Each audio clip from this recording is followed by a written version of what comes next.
नमस्ते मित्रों। मैं आज बात करने जा रहा हूँ भारत के बारे में, भारत के समर्थन में बोलने वाले लोगों और हिंदू समाज के बारे में बोलने वाले लोगों के बारे में। जो विदेशी भी है वो क्या हिंदू के बारे में समझते हैं, उनके बारे में ही बात करूँगा। मैं ऐसे लोगों की बात करना चाहता हूँ जो देश के बारे में सोचते हैं और वो जो इस सिद्धांत पर चलते हैं कि जियो और जीने दो। इस सिलसिले में मैं ट्रंप एडमिनिस्ट्रेशन की बात करना चाहता हूँ। ट्रंप एडमिनिस्ट्रेशन ने 20 तारीख को शपथ ली, तो पहला जो उन्होंने अनाउंसमेंट की कि हम क्या करेंगे, जो मैक्सिको के साथ जो सदर्न बॉर्डर हमारे देश का है उसको बंद कर देंगे, हम वहाँ पर सेना लगा देंगे। क्योंकि वहाँ से मैक्सिको से लोग गैर कानूनी तरीके से अमेरिका में आते हैं और अमेरिका में फ़ायदा उठाते हैं। वहाँ के लोगों को नुकसान पहुँचता है, उससे नौकरियों का खतरा आ जाता है और सबसे बड़ी बात है क्राइम रेट बढ़ जाती है। वो अपने देश के लिए सोचते हैं। इसी तरह से भारत में भी जो लोग ऐसा सोचते हैं वो भी देश के समर्थक है, वो देशभक्त है। वो भी कहते हैं कि जो विदेशी लोग हैं उनको यहाँ से निकालना चाहिए। एक तो वो वहाँ पर रहते हैं, खाते पीते हैं और अपने कानून लागू करवाना चाहते हैं। ऐसा नहीं चल सकता है। जिस देश ने आपको शरण दी है वहाँ पर आप गुंडागर्दी करोगे, अपने कानून थोपना चाहोगे, ऐसा नहीं हो सकता है। ये लोग जो घुसपैठिए हैं वो मुस्लिम देशों में नहीं जाते हैं। उनको पता है कि वहाँ सख्त कानून है और अगर वहाँ पर कोई बदमाशी की या ऐसे गलत काम किए तो वहाँ पर सज़ा मिलेगी। वैसे भी गैर कानूनी तरीके से मुस्लिम देशों में सख्त से सख्त सज़ा मिलती है। यहाँ तक कि जो फिलिस्तीनी इसके इजराइल की बमबारी के कारण भाग रहे थे उनको भी इजिप्ट में, जॉर्डन में लोगों ने, वहाँ की सरकारों ने नहीं आने दिया। ये लोग फिर क्यों जाते हैं विदेशों में, क्यों जाते हैं पश्चिम में, क्यों जाते हैं यूरोप में? और इस संबंध में इनको मुस्लिम जो लोग हैं वो भी सहायता देते हैं। उनके उसके पीछे उनकी क्या मंशा है ये आप खुद समझ सकते हैं। तो बड़ा निर्णय जो उन्होंने किया ट्रंप ने कि हम विदेशियों को घुसने नहीं देंगे और जो यहाँ पर मिलियंस हैं उनको भी निकाल देंगे। हम ये सोच सकते हैं कि भारत के भी 18,000 लोग वहाँ पर गए हैं इलीगल तरीके से, तो उनको भी नुकसान पहुँचेगा। ये मैं कहना चाहता हूँ वो क्यों गए, वहाँ क्यों गए वो गैर कानूनी तरीके से? क्या हिंदुस्तान में 1 अरब 40 करोड़ लोग जिंदा नहीं है? यहाँ पर तो कई लोग अपने 40-40 लाख बेचकर इलीगल तरीके से अमेरिका और यूरोप जाना चाहते हैं। क्यों? वहाँ पर पैसा ज़्यादा मिलेगा,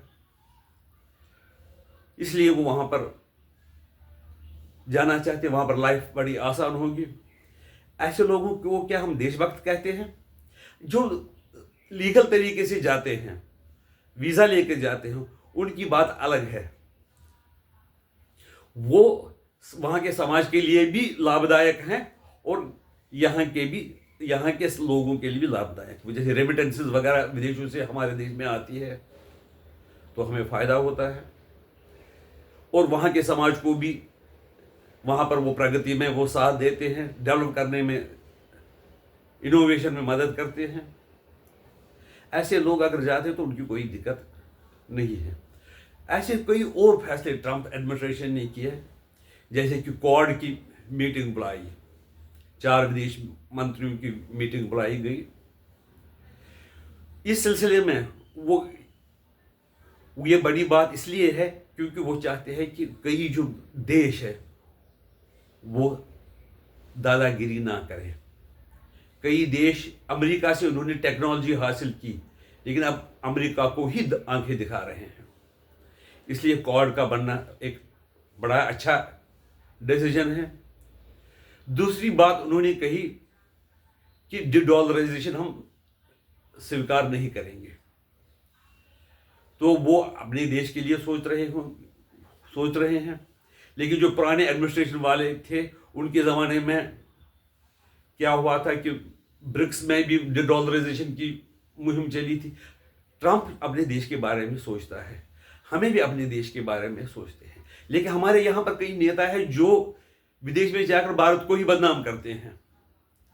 क्या वो देशभक्त हो सकते हैं? इस तरह से सरकार में अगर मामूली सी गलती है उसमें मजहब का एंगल निकाल देते हैं। वो इसलिए नहीं कि वो देशभक्त है, वो नहीं कि वो ये समझते हैं कि मोदी हेट्रेड फैलाता है, वो इसलिए कि वो किसी वर्ग का वोट पाना चाहते हैं।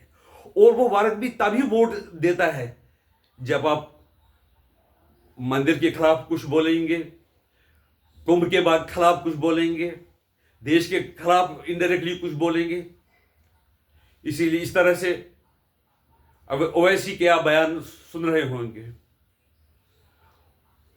वो बिल्कुल लगता है कि देश के खिलाफ ही बयान देते हैं। एनआरसी के लिए जो कानून बना था कि उसमें विदेशी लोगों को जो वहां पर सताए जाते हैं उनको हम यहां नहीं आने देंगे, यहां आने देंगे। ऐसे लोग जो वहां के सताए हुए, जैसे वहां के हिंदू, बौद्ध, क्रिश्चियन, सिख इत्यादि। लेकिन इस पे मुसलमानों ने बड़ा बवाल मचाया।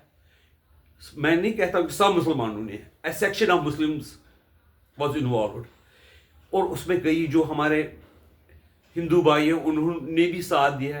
क्या ऐसे लोगों को आप देश प्रेमी बोल सकते हैं? नहीं बोल सकते।